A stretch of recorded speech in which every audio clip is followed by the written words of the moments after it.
Jaya Radha Madhava Punya Bihari.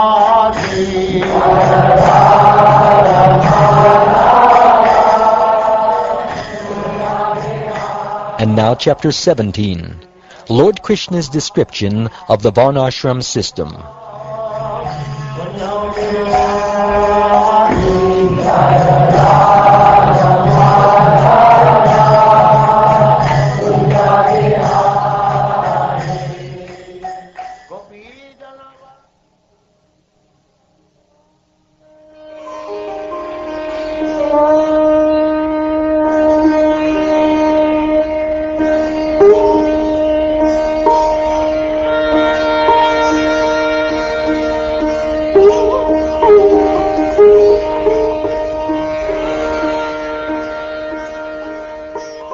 Sri Uddhava said,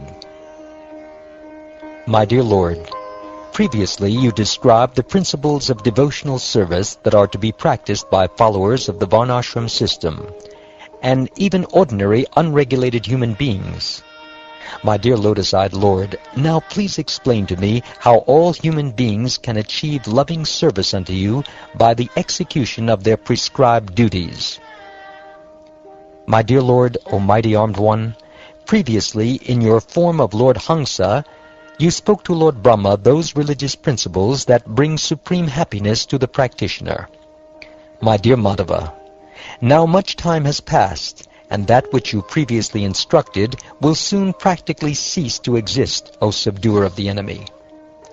My dear Lord Achyuta, there is no other speaker, creator, and protector of supreme religious principles other than your Lordship, either on the earth or even in the assembly of Lord Brahma, where the personified Vedas reside. Thus, my dear Lord Madhusudana, when you, who are the very creator, protector, and speaker of spiritual knowledge, abandon the earth, who will again speak this lost knowledge? Therefore, my Lord, since you are the knower of all religious principles, please describe to me the human beings who may execute the path of loving service to you, and how such service is to be rendered.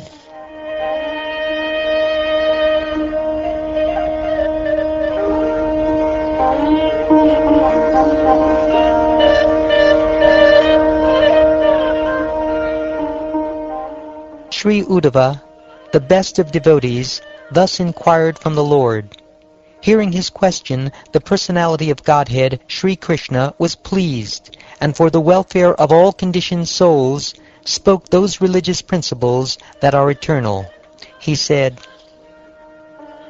My dear Uddhava, your question is faithful to religious principles, and thus gives rise to the highest perfection in life, pure devotional service, for both ordinary human beings and the followers of the Varnashram system. Now please learn from me those supreme religious principles. In the beginning, in Satya Yuga, there is only one social class, called Hamsa, to which all human beings belong. In that age, all people are unalloyed devotees of the Lord from birth, and thus learned scholars call this first age Krita Yuga, or the age in which all religious duties are perfectly fulfilled. In Satya Yuga, the undivided Veda is expressed by the syllable Om, and I am the only object of mental activities. I become manifest as the four-legged bull of religion, and thus the inhabitants of Satya Yuga, fixed in austerity and free from all sins, worship me as Lord Hamsa. O greatly fortunate one, at the beginning of Treta Yuga, Vedic knowledge appeared from my heart, which is the abode of the air of life in three divisions, as Rig, Sama, and Yajur. Then, from that knowledge, I appeared as threefold sacrifice. In Treta Yuga, the four social orders are manifested from the universal form of the personality of Godhead. The Brahmins appear from the Lord's face, the Kshatriyas from the Lord's arms, the Vaishyas from the Lord's thighs, and the Shudras from the legs of that mighty form. Each social division is recognized by its particular duties and behavior. The married order of life appears from the loins of my universal form, and the celibate students come from my heart. The forest-dwelling retired order of life appears from my chest, and the renounced order of life is situated within the head of my universal form. The various occupational and social divisions of human society appeared according to inferior and superior natures manifest in the situation of the individual's birth. Peacefulness, self-control, austerity, cleanliness, satisfaction, tolerance, simple straightforwardness, devotion to me, mercy, and truthfulness are the natural qualities of the Brahmins. Dynamic power, bodily strength, determination, heroism, tolerance, generosity, great endeavor, steadiness, devotion to the Brahmins, and leadership are the natural qualities of the Kshatriyas. Faith in Vedic civilization, dedication to charity, freedom from hypocrisy, service to the Brahmins, and perpetually desiring to accumulate more money are the natural qualities of the Vaishyas. Service without duplicity to the Brahmins, cows, demigods, and other worshipable personalities, and complete satisfaction with whatever income is obtained in such service are the natural qualities of Shudras. Dirtiness, dishonesty, thievery, faithlessness, useless quarrel, lust, anger, and hankering constitute the nature of those in the lowest position outside the Varnashram system. Nonviolence, truthfulness, honesty, desire for the happiness and welfare of all others, and freedom from lust, anger, and greed constitute duties for all members of society.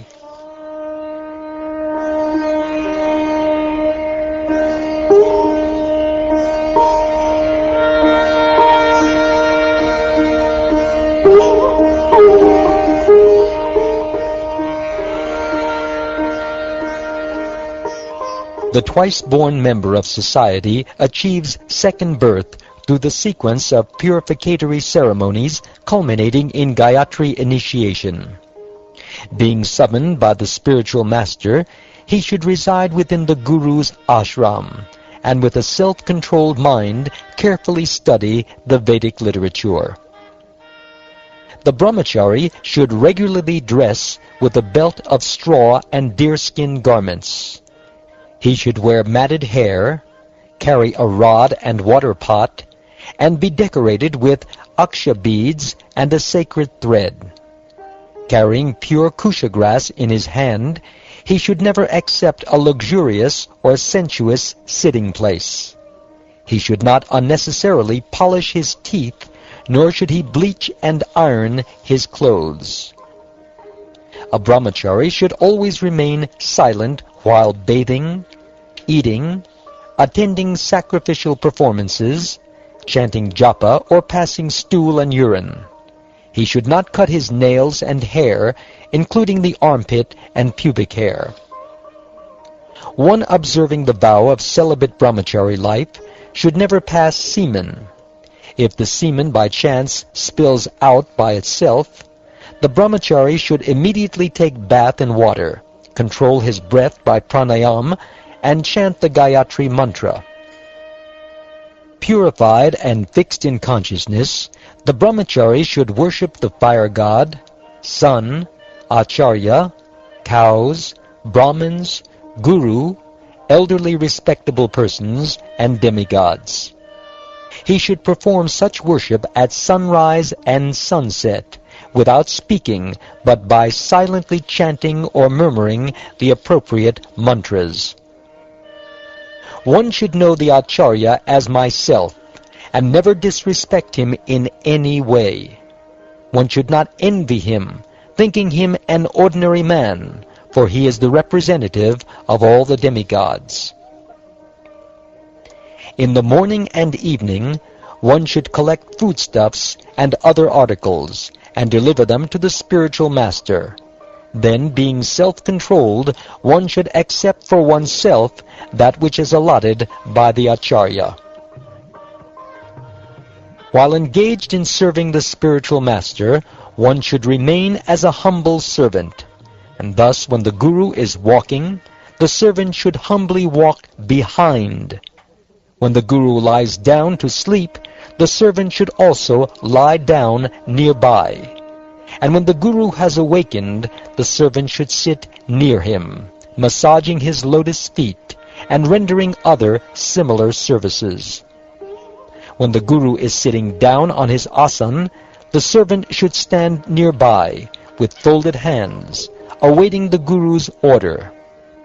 In this way, one should always worship the spiritual master. Until the student has completed his Vedic education, he should remain engaged in the ashram of the spiritual master, should remain completely free of material sense gratification, and should not break his vow of celibacy or brahmacharya.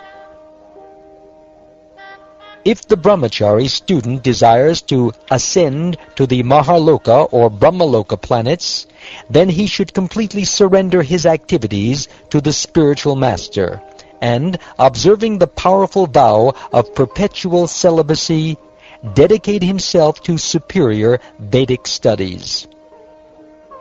Thus enlightened in Vedic knowledge by service to the spiritual master, freed from all sins and duality, one should worship me as the Supersoul, as I appear within fire, the spiritual master, one's own self, and all living entities.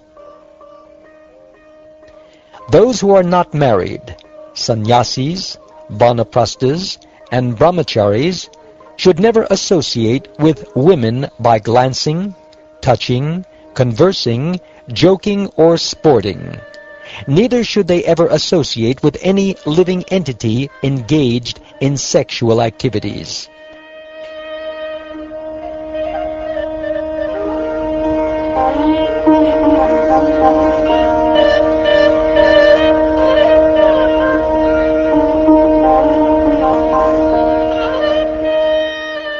My dear Uddhava, general cleanliness, washing the hands, taking bath, performing religious services at sunrise, noon, and sunset, worshipping me, visiting holy places, chanting japa, avoiding that which is untouchable, unedible, or not to be discussed, and remembering my existence within all living entities as the Supersoul, together constitute principles to be followed by all members of society through regulation of the mind, words, and body.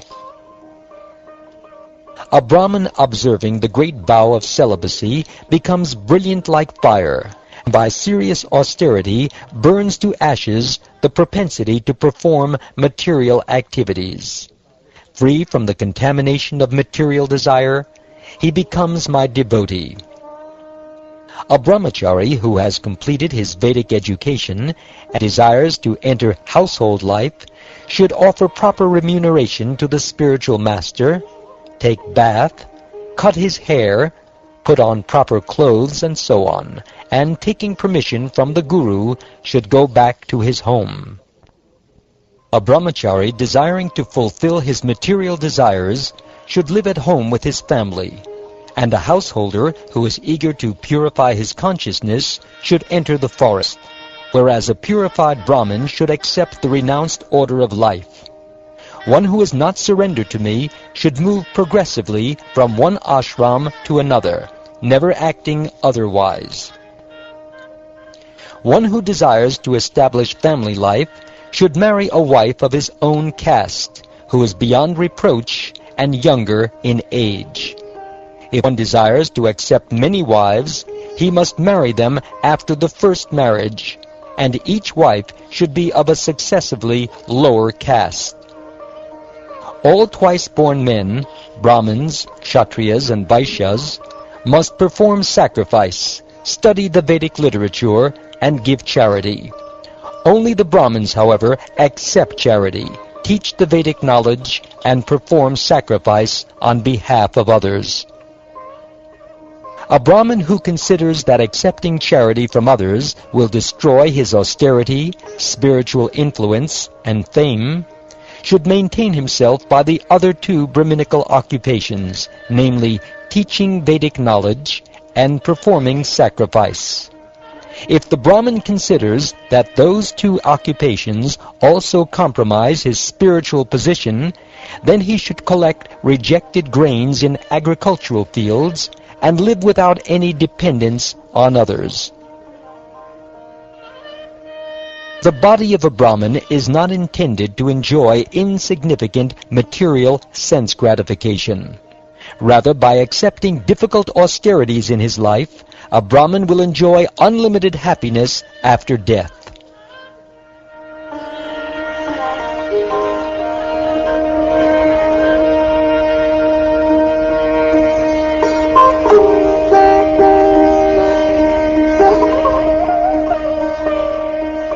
A Brahmin householder should remain satisfied in mind by gleaning rejected grains from agricultural fields and marketplaces.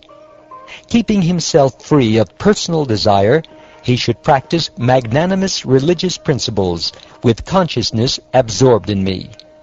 In this way, a Brahmin may stay at home as a householder without very much attachment and thus achieve liberation. Just as a ship rescues those who have fallen into the ocean, similarly, I very quickly rescue from all calamities those persons who uplift Brahmins and devotees suffering in a poverty-stricken condition.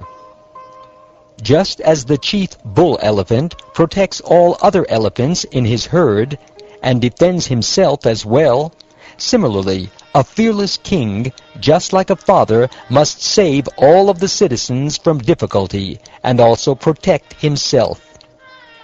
An earthly king who protects himself and all citizens by removing all sins from his kingdom will certainly enjoy with Lord Indra in airplanes as brilliant as the sun. If a Brahmin cannot support himself through his regular duties and is thus suffering, he may adopt the occupation of a merchant and overcome his destitute condition by buying and selling material things. If he continues to suffer extreme poverty even as a merchant, then he may adopt the occupation of a kshatriya, taking sword in hand. But he cannot, in any circumstances, become like a dog, accepting an ordinary master. A king or other member of the royal order who cannot maintain himself by his normal occupation may act as a Vaishya, may live by hunting, or may act as a Brahmin by teaching others Vedic knowledge. But he may not, under any circumstances, adopt the profession of a Shudra. A Vaishya or mercantile man who cannot maintain himself may adopt the occupation of a Shudra, and a Shudra who cannot find a master can engage in simple activities like making baskets and mats of straw. However, all members of society who have adopted inferior occupations in emergency situations must give up those substitute occupations when the difficulties have passed.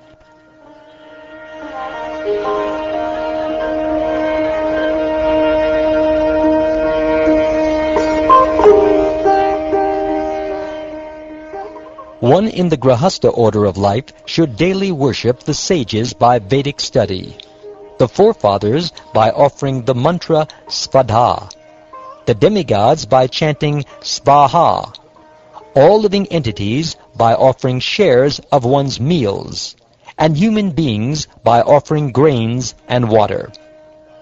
Thus, considering the demigods, sages, forefathers, living entities, and human beings to be manifestations of my potency, one should daily perform these 5 sacrifices. A householder should comfortably maintain his dependence, either with money that comes of its own accord, or with that gathered by honest execution of one's duties. According to one's means, one should perform sacrifices and other religious ceremonies. A householder taking care of many dependent family members should not become materially attached to them, nor should he become mentally unbalanced, considering himself to be the Lord. An intelligent householder should see that all possible future happiness, just like that which he has already experienced, is temporary. The association of children, wife, relatives, and friends is just like the brief meeting of travelers. With each change of body, one is separated from all such associates, just as one loses the objects one possesses in a dream when the dream is over. Deeply considering the actual situation, a liberated soul should live at home just like a guest, without any sense of proprietorship or false ego. In this way, he will not be bound or entangled by domestic affairs. A householder devotee who worships me by execution of his family duties may remain at home, go to a holy place, or, having a responsible son, may take sannyas. But a householder whose mind is attached to his home, and who is thus disturbed by ardent desires to enjoy his money and children, who is lusty after women, who is possessed of a miserly mentality, and who unintelligently thinks, "Everything is mine, and I am everything," is certainly bound in illusion. He may think, "Oh, my poor elderly parents, and my wife with a mere infant in her arms, and my other young children. Without me, they have absolutely no one to protect them, and will suffer unbearably. How can my poor relatives possibly live without me?" Thus, because of his foolish mentality, a householder whose heart is overwhelmed by family attachment is never satisfied. Constantly meditating on his relatives, he dies and enters into the darkness of ignorance.